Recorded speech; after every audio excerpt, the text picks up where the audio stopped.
SSC ಯ ಯಾವುದೇ exam ದಲ್ಲಿ ನೀವು ನೋಡಿದ್ರೆ ಈ ರೀತಿ ಇರುವಂತಹ ಪ್ರಶ್ನೆಗಳು ನಮ್ಗೆ ನೋಡ್ಲಿಕ್ಕೆ ಸಿಗ್ತಾ ಇದಾವೆ. ಇವುಗಳನ್ನ ಯಾವ ರೀತಿ ಬಿಡಿಸ್ಬೇಕು. ಪ್ರಶ್ನೆ ಇರ್ತಕ್ಕಂಥದ್ದು 1/(a+1/b+1/(c+1/d) ಇದು ಇದರ ಬೆಲೆ 29/154 ಇದೆ.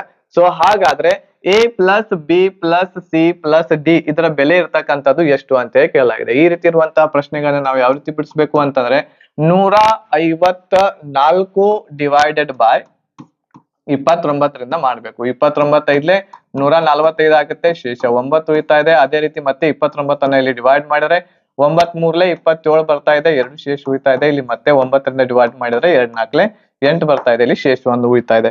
ಸೊ ಈ ರೀತಿ ಇರುವಂತಹ ಪ್ರಶ್ನೆ ಇಲ್ಲಿ 5 ಇರ್ತಕ್ಕಂಥದ್ದು ಇದು ಎ, 3 ಇರ್ತಕ್ಕಂಥದ್ದು ಇದು ಬಿ, ಇದು ಸಿ, ಇದು ಡಿ. ಸೊ ಇವುಗಳನ್ನ ಕೂಡಿಸಿದ್ರೆ 5 3 8 9 10 11 12 13 1 14 ಆಪ್ಷನ್ ನಂಬರ್ ಸಿ ಇದಕ್ಕೆ ಸರಿ ಆನ್ಸರ್.